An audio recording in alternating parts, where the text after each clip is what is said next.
अस्सलाम वालेकुम listeners and readers. मैं यूट्यूब चैनल आमसा नावल में आपके लिए लेकर आई हूँ rude hero force marriage base innocent heroine के साथ बहुत ही romantic emotional heart touching novel है। लिसनर्स अपने कमेंट्स और लाइक का इजहार ज़रूर कीजिए और वीडियो को एंड तक ज़रूर देखिएगा। आज की वीडियो बहुत ही एक्साइटेड होने जा रही है लिसनर्स।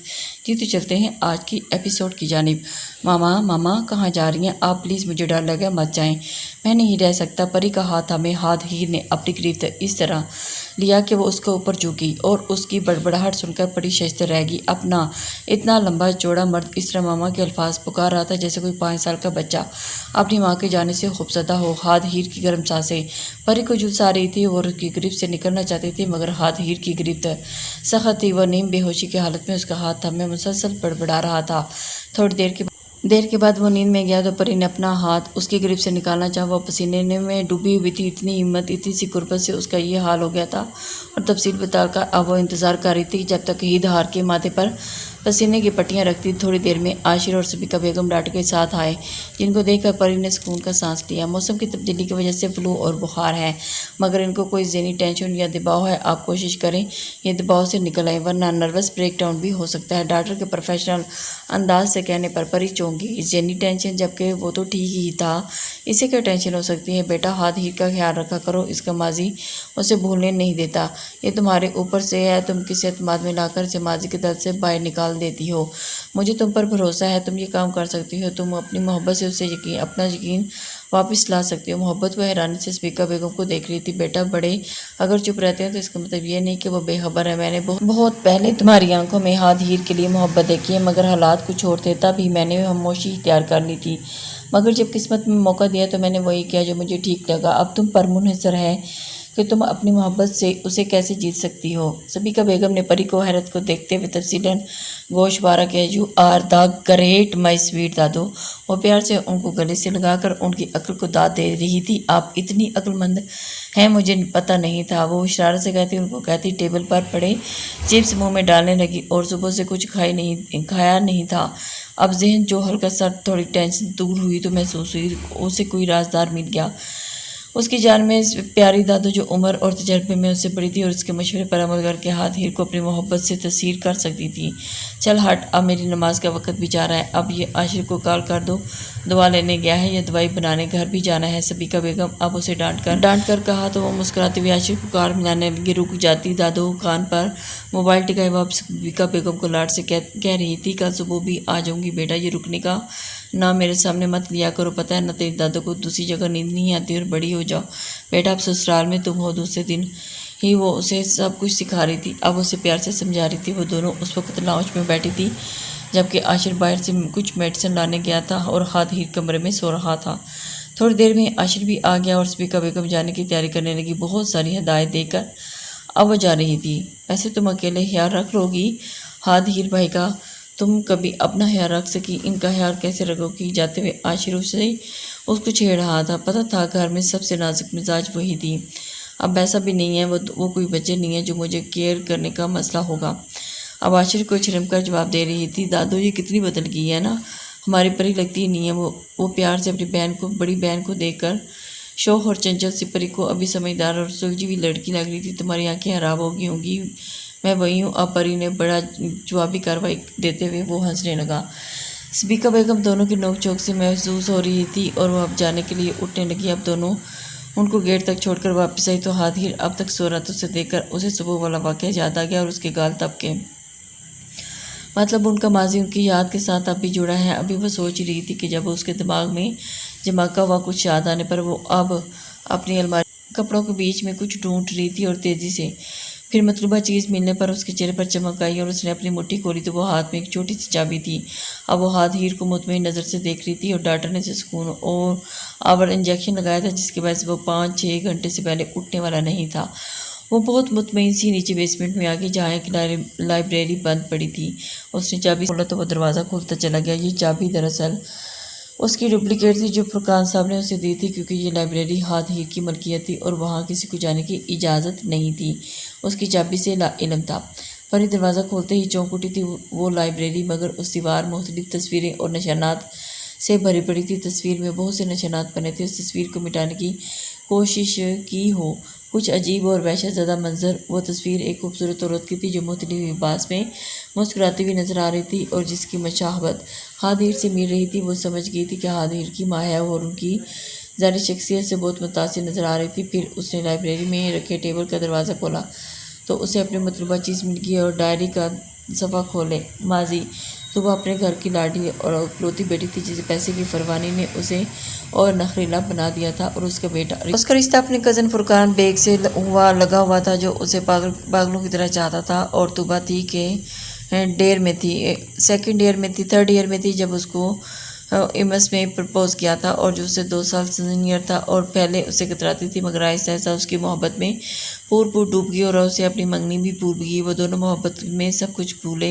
और एक दूसरे में खोए रहते। तब होश आया कि उसके ताया यानी फुरकान के वालिद साहब हॉस्पिटल में एडमिट हुए। उनकी ख्वाहिश के मुताबिक फुरकान और तुबा का निकाह करवा दिया गया। वो हालात की इस सितम ज़रीफ़ी पर शैस्ते रह गई और उसे कुछ सोचने समझने का मौका नहीं मिला। वो हॉस्पिटल में उनसे मिलने गई जब अचानक उसके घूंघट डालकर बिठा दिया गया और अस्पताल के इस इवेंट रूम में भी प्राइवेट रूम में उसको फुरकान का नाम दे दिया गया और उसकी ज़ुबान से कबूल का लफ्ज़ अदा नहीं हो सका तो बड़ों के दबाव में आकर अपनी गर्दन हिला दी। फिर अल्फाज भी अदा हो गए। निकाह के बाद 1 हफ्ता कमरे में बुखार में फटकती रही और फुरकान साहब के वालिद भी निकाह के 1 घंटे के बाद इंतकाल हो गया। वो सिर्फ अपने फ़र्ज़ अदा करने के लिए ही रुके हुए थे। 2 हफ्ते बाद उजड़ी हुई सूरत और उजड़ा हुआ दिल लेकर वो यूनिवर्सिटी गई तो बेकरार सा एमएस उसके रूबरू था। तुम कहाँ थी तुबा? मैंने तुम्हें हर जगह ढूंढा, तुम्हारे दोस्तों से मालूम किया मगर तुम्हारा कोई पता न चला। फिर तुम्हारे घर गया तो तुम्हारे कज़न से पता चला कि तुम्हारे ताया का इंतकाल हो गया। वह तफसील से बता रहा था और कज़न के सुन के ही परेशान हो गई। तुम घर क्यों गए? कौन कज़न? फुरकान था तुम्हारे ताया का बेटा। उसके बताते ही तुबा ने अपना सर पकड़ लिया। अब उसे नई परेशानी ने घेर लिया। तुम पागल तो नहीं हो गए? ऐसे ही मेरे घर पहुंच गए? उफ, उसे सोचकर ही खौफ आ रहा था अगर फुरकान ने किसी से भी जिक्र कर लिया तो उसके अब्बू उसका यूनिवर्सिटी जाना बंद कर देंगे और उसका मास्टर्स रुक जाएगा। तुम परेशान क्यों हो रही हो? एक न एक दिन हमें एक होना ही है तो सब पता चलना है तो फिर डर कैसा? रमेश ने उसकी परेशानी बिला वजह लगी। हम कभी एक नहीं हो सकते रमेश, वो खोए हुए लहजे में बोलकर अब रोने लगी। क्या हुआ तुबा? प्लीज़ मुझे बताओ, क्या हुआ तुबा? तुम प्लीज़ मुझे बताओ, तुम्हारे आंसू मुझे तकलीफ दे रहे हैं। रमेश उसके इस तरह रोने से घबरा गया और उसकी बात के उनके अल्फाज से उसे लगा कि उसके पाँव के नीचे से किसी ने ज़मीन खींच ली हो। वो दोनों उस वक्त उर्दू डिपार्टमेंट की सीढ़ी पर बैठे थे। मेरा निकाह हो गया रमेश, फुरकान से उसका जुमला नहीं था, ये एक तीर था जो रमेश के सीने में पेवस्त हुआ था। और ये खबर नहीं थी बल्कि आग थी जो रमेश के रूह को झुलसा चुकी थी। वो कुछ पल बोलने के काबिल ही नहीं रहा। वो 2 कदम उससे दूर हुआ। तो मजाक कर रही हो? अब लड़कते हुए जुमले से उसकी बात को रद्द करने की दुआ की। चीख कर उसका दिल इस बात को मानने से इनकारी था। अब मैं सच कह रही हूँ, ताया ने मरने से पहले हम दोनों का निकाह करवा दिया था। अब इस कर्ज से इस लम्हे को याद करके बताया। वो जानती थी कि इस पर क्या गुजर रही होगी। तुमने क्यों किया? और तुमने तो इस रिश्ते को कबूल, बताओ क्यों तुमने मेरे साथ? वो उसे झंझोड़ कर चीखता हुआ उसे कहीं अपने होश में नहीं लग रहा था। गुजरते हुए चंद तुलबा उसे मुड़कर देखने लगे। तुबा उसकी वहशत से खौफ आया, औजारों की तरह रोने लगी। मुझे क्या पता था क्या हो जाएगा मेरे साथ? मेरे हाथ में कुछ भी नहीं था, मैं मजबूर थी। वो रो रही थी मगर रमेश वहाँ मौजूद नहीं था। मैं वो तेज़ी से सीढ़ियाँ उतरता हुआ नीचे गया और यूनी से ही निकल गया और उसके बाद रमेश उसको कभी नज़र नहीं आया। उसने बहुत कोशिश की, मुसलसल फ़ोन की बेल बज रही थी और बाहर और परे की डायरी में इतना खो चुकी थी कि उसे खबर ही नहीं हुई। अचानक होश में और वक़्त देखा तो 1 घंटा गुजर चुका था। हाथ हीर का ख्याल आते हुए जल्दी से उठी और डायरी दराज में रखा और लाइट ऑफ की, दरवाज़ा ला गई और अपनी हर निशानी को मिटाया और फिर बाहर आ गई। दिल तो नहीं चाह रहा था आधी अधूरी कहानी को छोड़ने का मगर मजबूरी थी। उस वक़्त देखा तो रात के 9 बज रहे थे और उसने रिसीवर उठाया तो दूसरी तरफ फुरकान साहब थे। बेटा कब से कॉल कर रहा हूँ, कहाँ थे? हादिर का नंबर भी पास जा रहा है, वो पूछ रहे थे। तो उसने हादिर की तबीयत की खराबी का बता दिया और काफ़ी देर उनसे बात करती रही। जब उसे हादिर की आवाज़ आई तो वो तेज़ी से दौड़ती हुई कमरे की तरफ आ गई। वो कमरे में गई तो हादिर मुकम्मल जागा हुआ था। कैसी तबीयत है आपकी? नरमी से पूछती। वो बेड के करीब आई और निराल सा बेड पर लेटा हुआ था। वो वजह बुखार नहीं था बल्कि ज़हनी दबाव था। कल से वो जिस कर्ब से गुजर रहा था वही जानता था। बार बार वही चेहरा सामने आ रहा था। मम्मा मुझे पानी पिला दो। हमेशा हमारी सख्ती गायब थी। परी ने जग देखा तो वो खाली था। वो पानी लेने नीचे गई तो हादिर ने थकी हुई सांस ली और बेड क्राउन से सर टिका लिया। कल का मंजर उसके गिर्द घूमने लगा था। एयरपोर्ट में उसने वेटिंग एरिया में एक गधेड़े उम्र की औरत को देखकर उसकी मुशाबत किसी से इतनी मिलती थी कि वो ठिठक कर रह गया। मम्मा सरगोशी नुमा आवाज़ उसको दूर से आती सुनाई दी कि जैसे उसने कदम आगे दिखाए तो औरत तेज़ी से उठी और वहाँ से निकलती चली गई। हाथ हीर पीछे दौड़ने की कोशिश की। जब परी ने उसको पुकारा हाथ हीर था वो होश में आया। चले वो परेशान सी उसके चेहरे पर पहली सी अजीब सा कर्व और उलझन देख रही थी। हाँ चलो, अगले ही सपाट चेहरे के साथ 2 कदम आगे बढ़ा, मगर उसका ज़हन बुरी तरह मुंतशिर हो चुका था और वो उसकी तरफ देख वो आंखों का धोखा नहीं था। वो जानता था वो यही वो सोच थी जो उसको बिस्तर पर ले आई थी। परी पानी लेकर आई तो वो सोचो कि भंवर से निकला। खामोशी से उसके हाथ से पानी का गिलास लबों से लगा लिया। कुछ खाने के लिए लाओ। मुस्तरिब सी उंगलियां चटकाती पिंक कलर की स्टाइलिश कुर्ती में नरम सी सवाल पूछती वो कोई मासूम बच्ची लगी। उसकी तबीयत खराब ने इस छोटी सी लड़की को परेशान कर दिया था। अचानक ही हाथ हीर को उस पर अफसोस आने लगा। डॉक्टर को कैसे बुलाया तुमने? वो वहाँ साइड टेबल पर पड़ी बहुत सी दवाइयाँ देखकर नरम लहजे में सवाल पूछ रहा था और उसका बुखार उतर चुका था। वो खुद को पुरसुकून महसूस कर रहा था और घर कॉल की थी। आशिर और दादो आए थे। उसने बताया क्या नानो आई थी? चलेगी। सबिका बेगम का सुनते ही उसके चेहरे पर अनोखी सी चमक आई और मोहब्बत, इज़्ज़त, एहतराम सब भी कुछ था उसकी आंखों में। वैसे ही एहतराम जो किसी माँ के लिए औलाद की आंखों में होता है, या फिर जैसे किसी शागिर्द की नज़रों में उस्ताद के लिए होता है। नहीं, उनको जाना था आप इंजेक्शन के ज़ेरे असर सो रहे थे, इसलिए नहीं उठाया। मैं आपके लिए सूप लाती हूँ।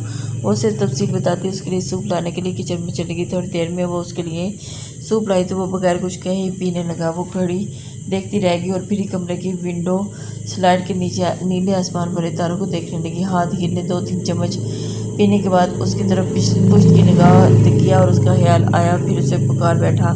सुनो। उसकी आवाज़ गूंजी तो वो जल्दी से बटी। जी कुछ चाहिए? परी को लगा शायद किसी चीज़ की तलब है। वो उसे इस तरफ मतवज्जो हुई।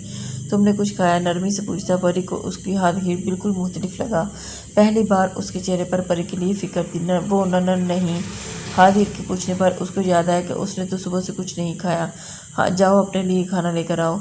वो अपने सूप का प्याला टेबल पर रखते हुए उसे हुक्म देने लगा। परी हैरत से उसे देख रही थी। समझ नहीं आ रहा था। ले जाओ लेकर आओ। वो दोबारा सख्ती से कहा तो वो किचन में गई। अगर कुछ बनाया ही नहीं तो क्या लाती? जल्दी से फ्रिज से एक अंडा निकाला, आमलेट तैयार किया, फिर डबल रोटी के स्लाइस अलग प्लेट में रखे और लेकर आ गई। ये खाओगी तुम? वो हैरत से पूछ रहा था। जी, वो कुछ बनाया ही नहीं था मैंने, शर्मिंदगी से उसने जवाब दिया तो हाथ हीर से उस लड़की को देख रहा था और उसकी बीमारी में वो अपना खाना पीना भूल चुकी थी। चलो खाओ। अब उसे खाने की तरफ तवज्जो करके खुद सूप पीने लगा था, मगर नज़रें उठा कर परी की तरफ देख भी रहा था। पहली बार उन दोनों की तरफ दरमियान नॉर्मल बात हुई थी। वो दोनों ने खामोशी से अपना खाना ख़त्म किया और फिर परी उसे टेबलेट निकाल कर देने लगी तो खामोशी से हथेली फैलाकर उसके हाथ से टेबलेट लेकर उसे हलक में पानी के साथ निकला। इधर बेड पर सो जाओ। उसकी बात पर वो उसे हैरानी से देख रही थी और वो तो नज़रें चुराने लगा।